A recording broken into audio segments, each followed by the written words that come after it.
Hi again then guys, and welcome to another throwback to the past of the Gran Turismo franchise, to my favourite game in the entire franchise, Gran Turismo 2, and also my introduction to it, for one of, not my absolute favourite cars, but always one of the cars that stood out to me the most as a kid when I started playing it, the Audi TT LM race car. Now this is actually going to have not really a second part of the video, but kind of a spiritual successor to the video later on today, when we're going to be jumping to a much newer Gran Turismo game to feature what is basically the modern Gran Turismo equivalent of this car.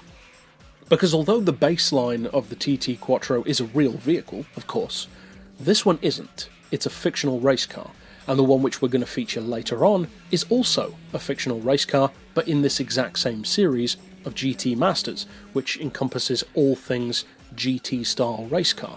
So the very next episode, if you're watching this not on the day of release, click through to the playlist and you can see what that car is. But for now, this car, as I said, was always one of the cars that stood out to me the most, but at the same time it wasn't one of the cars that I used the most. It was kind of like, you could say, the Daihatsu Storia rally car at the time, because even back then I wasn't a Daihatsu fan like I am now, but the car still really appealed to me. That absolutely crazy little rally car really did stand out, and even though I didn't use it much, it was almost as if the seeds of my love for the Daihatsu Storia, and also for the brand as a whole, were kind of planted back then. And it wasn't until much more recently as Gran Turismo 5 and 6 even, that I really started to appreciate fully what Daihatsu is really capable of. Whereas it's interesting to look back and see that even then I had that inkling of love for it. With the TT Quattro it's kind of the opposite, because back on GT2 at the time, the TT Quattro was one of my favourite cars in the game. In road form, it was pretty much my favourite road car. Whereas now, I don't really care for the Audi TT. I don't dislike it, but I just don't care either way. It's a good sports car, but it's been around for quite some time now and I've moved past it. It's as simple as that. This one though still appeals to me, because the essential concept, although not necessarily fitting into any modern form of racing, is a cool one. Because you take something that's already as good as a TT Quattro as a road car, which it is a very good sports coupe, or sports car in general, and in particular, from the look of the car at least, it looks like it's based on the 1.8 Turbo Quattro rather than the 3.2. That's an interesting choice, because although many people don't realise this, the 1.8 Turbo Quattro is technically a better performance car to work with than the 3.2.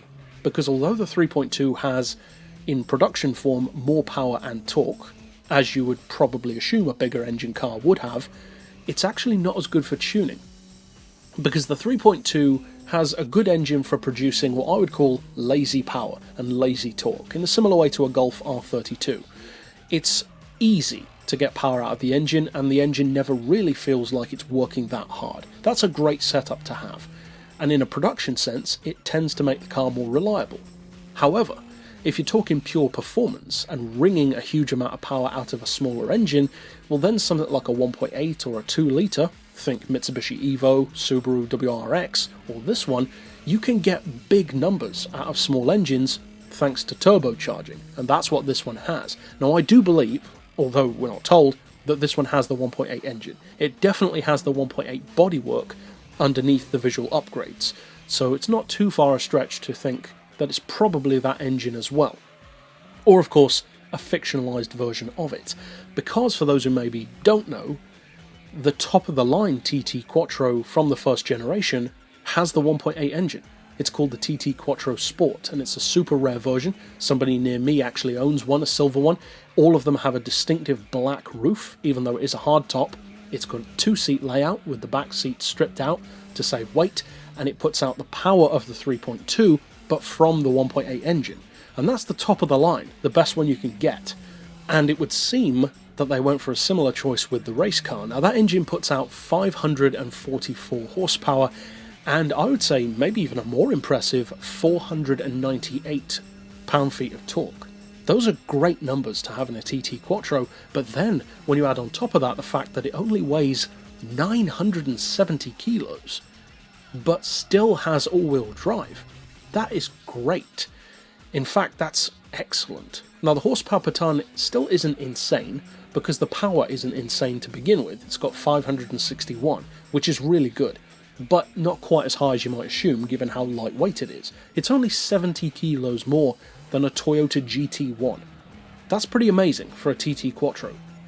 Now, it is expensive. It's 1 million credits. So, a lot more expensive than one of its main rivals, the Mitsubishi Tevon Trampion FTO, which is 500,000, and some would say a better car, and I wouldn't necessarily disagree with that, especially for the price, but the thing that always appealed to me about this one was that it seemed to make sense.